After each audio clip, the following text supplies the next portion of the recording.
Bracha, mes chers amis, Parashat Kitavo Ashkifa mimeon kochecha mina shamayim.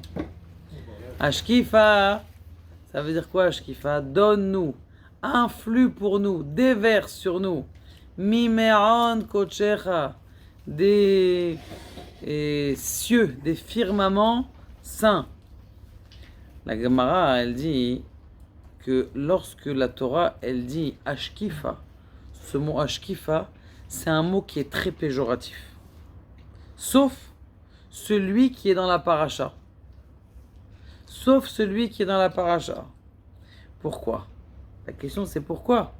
Ce qui a marqué Ashkifa par exemple, quand c'est marqué Vayashkef Avraham, il a regardé Sédom. Alors il a vu que la ville elle a été détruite. Mais Ashkifa là ici, ça veut dire regarde et influe de tes firmaments. Comment ça se fait? Alors qu'il dit comme ça, que même si tu as quelque chose de difficile dans ta vie, même si tu es en train de souffrir, même si tu es en train de vivre une mauvaise passe, eh bien sache que si c'est Mina Shamaim, Ashkifa Mimeron Kochecha, et que tu regardes Mina Shamaim, alors même si c'est Ashkifa, c'est quelque chose de mauvais, de péjoratif, de mal, alors ça devient bien. Ça, c'est la force de l'homme, de pouvoir transformer avec sa vision des choses, avec de vision des choses sa vie. Tu regardes ta situation qui est mauvaise, ou une mauvaise passe, mais si tu dis, c'est Mina Shamaim, alors lorsque tu envoies Mina Shamaim, du coup, eh bien, ça se transforme en quelque chose qui est très positif. Et vous savez, et on a dans la paracha, alors nous beaucoup de malédictions. Maintenant, dans ces malédictions, il y a une différence entre les malédictions qu'il y a dans la paracha de Kitavo et les malédictions qu'il y a dans la paracha de Bechokotai. Dans la paracha de Bechokotai, à la fin, on te calme, on te dit détente, ça va aller, t'inquiète pas, après ça va revenir. Mais dans la paracha de Kitavo, il n'y a pas de choses bien qui viennent après. Et on sait très bien en plus que la parashat Kitavo, ça fait référence à toute notre époque, puisque la fin de la Torah, elle est censée être notre époque. Donc si c'est comme ça, comment ça se fait qu'il n'y a pas de consolation? Ça, c'est la question qui pose le Zohar Hadash. Il pose la question, comment ça se fait que dans la parashat Bechukotai, il y a des nechamot, il y a des consolations, alors que dans la parashat de Kitavo, il n'y a pas de consolation? C'est affreux de ne pas avoir de consolation. Il vient, alors c'est pas la réponse du Zohar HaKadosh, mais c'est une réponse qui a été expliquée. Il dit, regarde, bizarrement, qu'est-ce qu'il y a dans les malédictions de Kitavo. Il y a là-bas le nom d'Akadosh Baruch Hu. Hashem Ishlach Lecha, il va t'envoyer des... Oh, il va t'envoyer la fièvre, et la vechoulé. Lorsque Akadosh Baruch Hu, il dit son nom, alors même si c'est lui, eh bien, ça vient du nom d'Akadosh Baruch Hu. Ce qui est différent de la parashat Bechokotai, que dans la parashat Bechokotai, c'est marqué le Shem Elohim. Et le Shem Elohim, c'est un nom de Dieu qui est dur. Alors c'est comme c'est un nom de Dieu qui est dur. Après, je t'ai mis un calme, je t'ai mis une certaine... Mais dans la parashat Kitavo, c'est comme un pincement. Alors quand tu pinces quelqu'un, il y a deux choses que tu fais. Première chose que tu fais, c'est que tu lui fais mal. Mais d'un autre côté, tu l'attrapes. C'est pas comme une claque. C'est comme un pincement. Kadosh Baruch Hu, il t'a pincé, mais il t'attrape. Il est avec toi. Vous connaissez ce beau machal? Il y a un monsieur qui l'a raconté déjà, mais il est tellement beau qu'il faut le raconter et le re-raconter. Il y a un monsieur qui monte à 120 ans après au ciel, et il est en train de voir ses pas sur le sable, avec les pas de Dieu à côté. Et il voit que pendant les périodes où il avait des périodes dures, où il avait des minus à la banque, où il n'était pas en train de réussir son bac, où il doit travailler jusqu'à 11h du soir et minuit pour réussir, ou faire 3 travails pour finir la fin de mois, où il a une maladie, il voit qu'il y avait que il y avait qu'une paire de pas. Il n'y avait pas deux paires de pas comme toute sa vie. Il dit Dieu, regarde, pendant toutes mes épreuves, tu m'as laissé, tu m'as abandonné. Il m'a dit détrompe-toi mon fils. Lorsque tu vois des pas là, c'est mes pas à moi. C'est pas tes pas à toi, mais sauf que tu étais dans mes bras. Quand on est en train de souffrir, on va le voir après, qui tsar lo Hashem, Akadosh Baruch Hu, lui aussi il souffre. Il y avait une fois un Rosh Kollel de Brisk.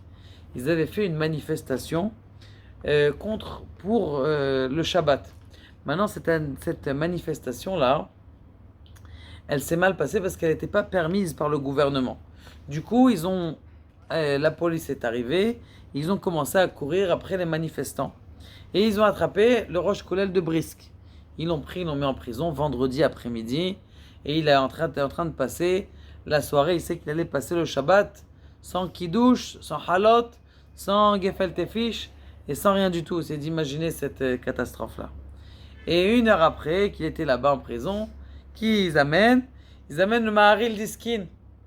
Maharil Diskin, c'était un Gaon Ado Hatsoum, que lui aussi il était là-bas, il s'est fait attraper. Ils ont dit ça c'est le Rav, celui-là c'est les galvaniseurs de foule, nous allons les prendre et les mettre à l'intérieur de la prison.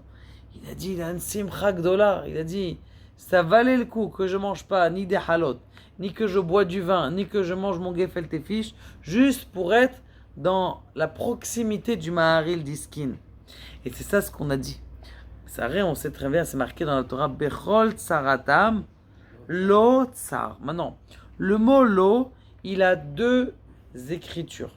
Première écriture, lo tsar, il ne souffre pas. Il ne souffre pas. Deuxième écriture, deuxième lecture, lo tsar, il souffre. C'est-à-dire que dans leur difficulté, première traduction, Dieu ne souffre pas. Deuxième traduction, lui, il souffre avec nous. Alors, a priori, la façon de comment tu écris le mot l'eau, ça lui appartient à lui, ou l'eau, ça marche pas, c'est contradiction. Je dis non, pas du tout. C'est le contraire. Bechol tsarata, le cri, il est de dire, l'écriture, elle est de dire l'eau tsar. C'est que quand dans ta tsara, tu sais qu'Akadosh Baruch Hu, il est en train de souffrir avec toi. Il est avec toi dans tes difficultés de Parnassa. Il est avec toi dans ta maladie. Akadosh Baruch Hu, il est avec toi dans toutes les épreuves de la vie, dans la difficulté avec les enfants, l'éducation des enfants, la guérison des enfants.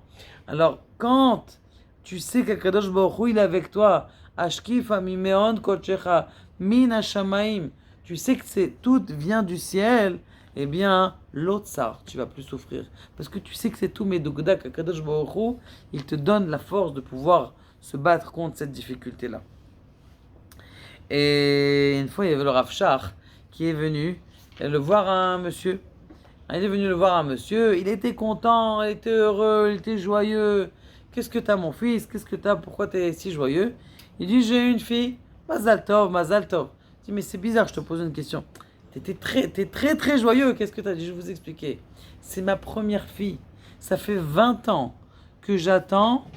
20 ans que j'attends un enfant, j'ai pas eu d'enfant. Après 20 ans, j'ai eu ma première fille. Mazal tov, Mazal tov. C'est extraordinaire. Il y avait un autre monsieur qui vient juste après chez le Rav Shach. Et lorsqu'il arrive chez le Rav Shach, il rentre chez lui. Et il lui dit, Rav, Mazal tov, Magiali Mazal tov. Comme on dit en hébreu. On parlera après de ce Magiali Mazal tov. Magiali, en hébreu, ça se traduit. On me doit un Mazal tov. Me doit, ça veut dire Magiali, c'est censé m'avoir un Mazal tov. Pourquoi je dois avoir un Mazal tov? Parce que j'ai une fille. Mazal tov. Mazal tov. Il avait une tête comme ça, un peu Mazal tov, pas terrible. Je comprends pas. Comment ça se fait que t'es pas content, que t'as une fille? Mazal tov. Et je vais t'expliquer. C'est ma 7e fille. J'étais sûr que j'allais avoir un petit garçon. Malheureusement, j'ai pas eu un garçon. Donc, au Hachem, mais bon, chez nous, on est chauvin. Et on voudrait une fille, un garçon aussi. On veut faire la mitzvah de Piria Verivia. Il faut avoir un garçon et une fille. Alors, j'ai pas de garçon. Il dit, écoute, il y a quelqu'un qui est venu juste avant toi. Il a le même âge que toi. Toi, tu as 40 ans, lui, il a 40 ans. Toi, tu as eu Bentaïm 7 filles. Toi, tu as eu Lui, il n'a pas eu d'enfant. Sa première fille qu'il a eue, il était heureux, extraordinaire. Comment ça se fait que toi, t'es hamatzmatz comme ça, t'es un peu amer, alors que lui, il est, euh, alors que lui, il est heureux. La réponse c'est que lui, il n'avait pas de fille. Mais qu'est-ce que tu dois apprendre dans la vie? Il faut que tu apprennes quelque chose de regarder le verre plein. Le chatsi kosmelea, c'est-à-dire la moitié du verre qui est plein. C'est ça qu'il faut que tu apprennes que de regarder. D'être aussi content que lui. Essaye d'imaginer que tu n'aurais pas eu d'enfant pendant 20 ans et maintenant on donne une fille. C'est ça, la même simcha, la même joie que tu as eue, la même joie qui était. Et là, entre parenthèses, on raconte une fois, il y avait quelqu'un qui est venu voir le Chazonish. Et lorsqu'il arrive voir le Chazonish, il lui a dit Magi Ali Mazal Tov. On me doit un Mazal Tov. Bon, il dit Mazal Tov. Puis après, le Chazonish, il rentre dans la chambre. Il dit, mais c'est Magi Ali. Magi Ali. Magi Ali, ça veut dire tu me dois. C'est comme quelqu'un, il vient, il a posé chez le marchand 100 shekels. Et il lui dit, bon, ça a coûté 80 shekels. Magi Ali Esrim. Tu me dois 20 shekels. Magi Ali Esrim. C'est normal. Hein? C'est comme Magi Ali Mazal Tov. Kadosh Baruch Hu, il ne doit rien, mon frère. Il doit quelque chose. Chaque chose que tu reçois, il faut ressentir la grande rachamim d'Akadosh Baruch Hu, la grande miséricorde d'Akadosh Baruch Hu. Il faut avoir cette émouna de savoir que chaque chose qu'on a, il raconte le Rav Galinsky et il pose une question. Il dit, comment ça se fait que les enfants, ils sont toujours contents? Ils sont toujours contents. Baruch Hashem, les enfants, ils sont beaucoup plus saméach. Tu prends un enfant de 5 ans et tu prends un enfant de 50 ans, eh bien, tu regardes que celui-là est un peu plus triste que celui-là. Comment ça se fait? Il dit le Rav Galinsky, il rigole sur lui. Il dit que les petits, vous savez, quand le verre, il est plein, alors qu'est-ce que tu regardes? T'es bas.